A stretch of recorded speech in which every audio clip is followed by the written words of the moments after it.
Remember when Eric Adams said, "You get on your knees and pray every night. Thank God Eric is the mayor of our city." But I'm sure most of us have been waiting for the opportunity to usher in new leadership for our city. And I'm heading over to do some shopping with one of the people who's looking to secure your vote and be our next mayor, so we can get to know him better together. Senator, how's it going? Good to see you.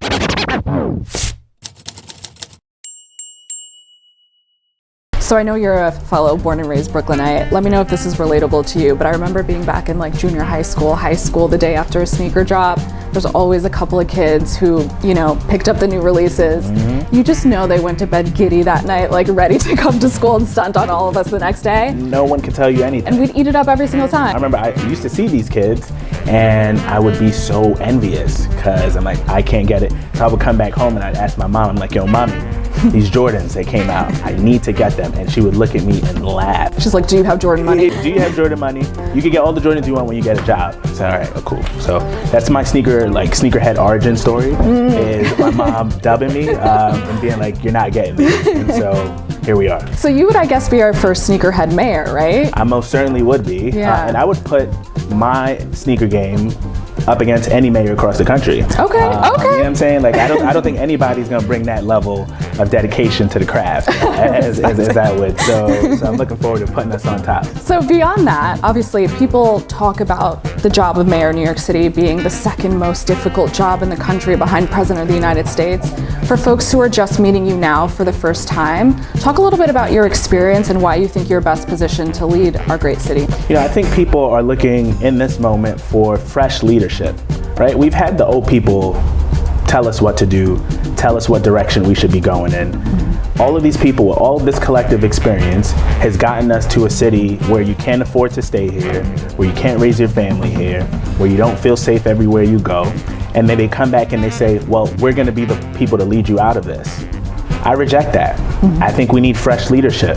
And so I was elected to the state senate 7 years ago, and I've been serving the very community that I was born and raised in, and I got to work immediately in the state senate. I chaired the elections committee. We have over 100 changes to the election law, opened up our democracy, especially in a time where it's being attacked. But I've also built coalition as a legislator, things that were important. We're in a neighborhood where there's been a lot of gun violence, and right on this block, right here on Hawthorne, I remember somebody coming up to me and saying, Z, you think any of us want to be outside on the block? You think we want to be outside and using guns to resolve conflict? Just give me a job. I just want a job. And I wrote a bill, the Clean Slate Act, that required me to build a lot of coalition. We got the business community, every major labor organization, our community leaders, and now, if you've been convicted of a crime, you've paid your dues, you stayed out of trouble, we will seal that conviction for purposes of getting a house, getting a job, getting education. That ability to build coalition, to talk to multiple groups, to put people's interests first in this city, that is what they're looking for in a mayor. So I want a city that I can afford to stay in. Mm-hmm. I'm from this neighborhood that I get to represent.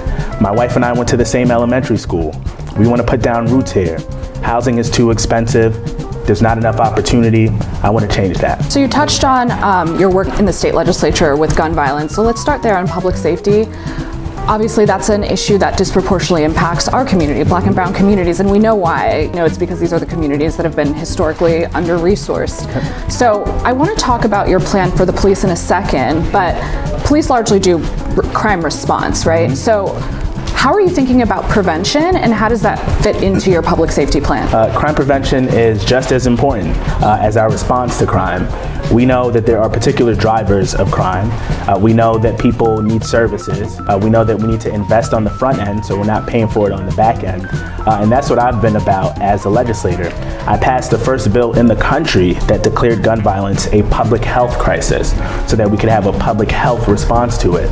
And now, every single year, the state and the feds have to give $10 million to groups that are fighting to prevent gun violence in the community. Mm-hmm. That was something that I got from the ground up, from being born and raised in this city and experiencing gun violence and seeing what the impact would be on the community. I'm also proposing the investment of more summer youth employment slots. If we could have 50,000 more of these slots, it would be universal. My first job was a summer youth job. We know so many people that YEP alums, come on, you know what time it is. Yep. You know what time it is. And so if we had more of summer youth employment, We could also have different opportunities for our young people so they wouldn't have to resort to the things we don't want them to. And After School for All is also part of my public safety plan. I wouldn't be standing here today if I didn't have after school. I was in the Crown Heights Youth Collective. That is where my mom knew she could keep me off the streets. We got to provide that for everybody. That to me is a prevention tool and not just a response tool. And now let's talk about the NYPD. What are you thinking in terms of size, head count? Talk to me about it. Yeah, so look, we had the lowest crime rates we've had in the city's history in 2018, 2019. I want to return that police headcount to where it was then, but not just an increase in the police headcount. I want more accountability. The Civilian Complaint Review Board that is responsible for holding police officers accountable, their resources have never been at the level where it needs to be. So I think it has to go hand in hand. I was someone that got pepper sprayed during the 2020 protest. I tried to go through the CCRB process, got no vindication, no justice, had to sue the police department. And so I know in a very real way the impacts of police misconduct and what happens and how it can fray our community's trust. But I think we could hold both of these things together at the same time. You know, my mom raised me on Flatbush Avenue, got robbed at gunpoint in the elevator. Her worldview is informed by that experience. So when my mom sees cops, she feels more safe. A lot of New Yorkers feel that way, but they also don't want people getting indiscriminately pepper sprayed or falsely arrested. We could hold both of those truths together. It's a hard path. Those two things have some tension, but I think we can do it. So let's talk housing while we do some browsing. Yes. So you put out pretty early on a pretty detailed plan to build and preserve 1 million homes over the next decade. Break it down for me. Tell me what that looks like. All right, so I grew up in a rent-stabilized apartment. My story's not possible without that. So any housing plan has to include protection for rent stabilization. So I want to preserve 300,000 units. That includes our entire rent-stabilized stock. That means increasing our right to counsel program. Right now, if you're a rent-stabilized tenant, you go into court, you're facing eviction, you're supposed to have a lawyer with you, but we have not fully resourced that program. I want to make sure it's fully resourced, and I want to expand it too. We got homeowners that are facing deed theft, facing foreclosure. They need that protection, they need counsel, so I'm trying to get that done. But then we got to build more, and we got to build housing of all types. Like, for instance, some people, they love the DMP 11s, all right? And I know what this is. I tried to get these when they first came out, right? And that's suitable, and that's in their price range. But for other people, like, they can only afford some ones. And so why would we only build and give people the 11 DMPs and not give them this opportunity as well? The more options that we have, the less the rent is going to cost. So I think we got to spur the development, but ensure that it's also affordable for the community. And so we got to build for every income, and that's my plan, 700,000 units over the next 10 years. There's a lot of people who are skeptical about development-heavy plans, and I think particularly, again, bringing it back to Black and brown communities, we've watched as these new kind of copy-paste luxury buildings have popped up that are not accessible to us, while we're also seeing our friends and family be pushed out and priced out.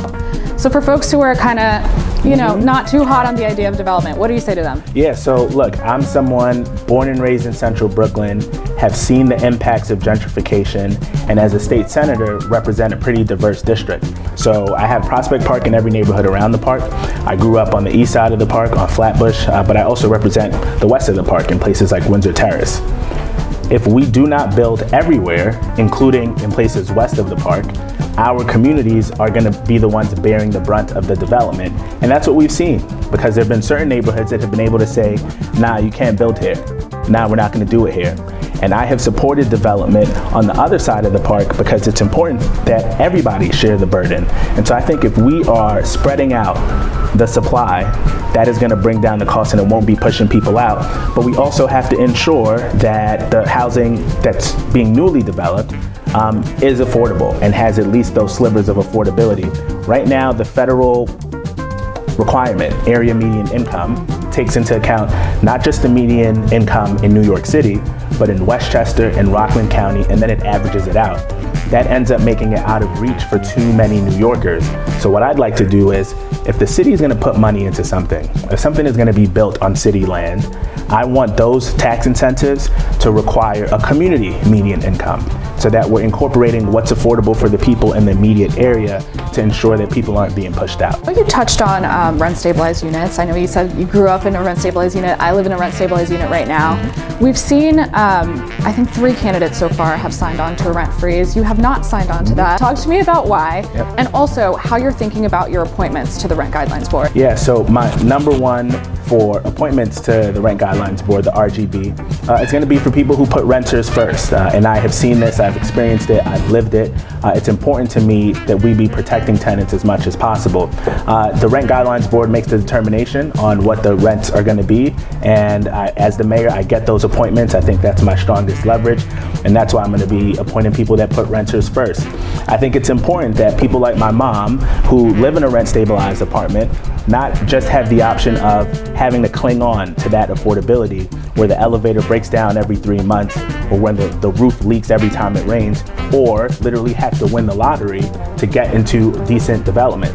That should not be the option for New Yorkers, and I think having a holistic approach where we're increasing the supply, we're protecting tenants who are facing eviction, is ultimately going to be in the best interest of everybody. So let's take a little trip up to Albany. Yep. You're home away from home, right? Yes. A lot of the things that happen in New York City are actually the result of decisions made in Albany, right? Congestion pricing, Albany, bail reform, Albany. But the mayor and the governors collaborate to some degree, and mayors go up to Albany and advocate for certain things. What's on your list? So I'll tell you what's on my list as a state legislator, and I'll tell you what's going to be on my list as the next mayor. Currently, Donald Trump got rid of the National Office of Gun Violence Prevention. He did that on his first day. I think New York should have its own. So I introduced a bill to get that done. I chair the Codes Committee that just passed through committee, and it's in the one house budget proposals from the State Senate and the Assembly, trying to get it done in this year's budget. As mayor, one of my number one priorities is going to be universal after school. I want that for everybody, but I'm going to need help from Albany to help pay for it. So I'm going to be going up with my tin cup rattling, trying to get every spare piece of change so that we can pay for it, because it's an investment in our communities. If we do not invest on the front end, we will pay for it on the back end. Families should be able to stay in the city and raise their kids here with after school. It's a good public safety tool to keep people off the streets, and it's an investment in the city's future. People are going to get on different career paths. People are going to choose jobs now because they have some care for their kids. That's something I'm going to need Albany to get done. Obviously, you know, as great and as unique of a city as New York City is, we're not completely insulated from the havoc that Trump is wreaking on this country. There's been some really concerning ICE activity recently with the detention of Mahmoud Khalil, a legal resident. So what is your position on our sanctuary city laws, and how will you respond if we undoubtedly see more ICE, activity that oversteps? So I'm the proud son of 2 Costa Rican immigrants. My story is literally not possible without immigration. But that's what this city has always been, a city of immigrants. This is what has made us good, great. This is our secret sauce, our magic power. It used to not be political that we were a sanctuary city. Democratic and Republican candidates, mayors used to defend it. Well-known progressive Rudy Giuliani, big defender of our sanctuary city laws because he knew what this community meant. When I was younger, I had very bad asthma, and my parents used to take me to Kings County Hospital. They were undocumented at that time. But if it were today, I think they would be afraid, even if I had an asthma attack, to take me to Kings County Hospital out of fear of deportation. So we got to do better. And at minimum, we should have a mayor that's willing to stand up. Trump is trying to bully us. It's anti-New York City to let someone push you around. You at least got to take a swing back. And we have not had that. So at minimum, I'd be standing up for our sanctuary city laws. But I also have some proposals like Work NYC. That's a New York City specific work permit that will let our folks work, because that's what people come here to do. My mom and my dad came here to work in factories. My dad became a teacher. My mom had a jewelry shop not too far from where we are now. That's why people come here. So let's give them the opportunity to do it. What we're seeing coming out of this administration is scary, that you could remove a legal resident without giving us the cause, without due process, without following our constitutional processes. That is scary, and we gotta be standing up. The DOJ just sent subpoenas to our hotels asking for information on asylum seekers and the city workers that were helping them. We gotta step up. They're counting on us to be silent. We cannot be silent in this moment. And as the mayor of this city, I'm gonna have one of the most important bully pulpits in the entire world. You better believe I'm gonna be up on that mic every day saying we will not stand for this. Let's lighten things up for a second. Okay, I'm ready. I know you're a lawyer as well, so I need you to settle the debate for us, okay? Case closed type tease. Okay. bacon, egg, and cheese or chopped cheese for official New York City staple food? All right, so I'm gonna throw you a curveball and say that it should be sausage, egg, and cheese. Come on now, look, now I know everybody's a big fan of bacon, egg, and cheese. If I have to choose between the two, I would choose the bacon, egg, and cheese, but I think sausage, egg, and cheese is actually a more substantive meal. Okay. It's more consistent, and that's my order, but Like we talked about, you're another fellow proud, born and raised Brooklynite. But if you had to choose another borough to be your adopted home besides Brooklyn, which one would it be and why? so that's a tough one. As the next mayor, I will love every borough equally. I just want to say that for the record. But I'd have to choose the BX. Okay. You know, I went to school in the Bronx. I went to Fordham for undergrad and grad. My dad lived in the Bronx for over 2 decades. I spent a lot of time there, so I would have to choose the Bronx. I respect it. Yes. Senator Myrie. Thank you so much. Thank you so much. I appreciate you.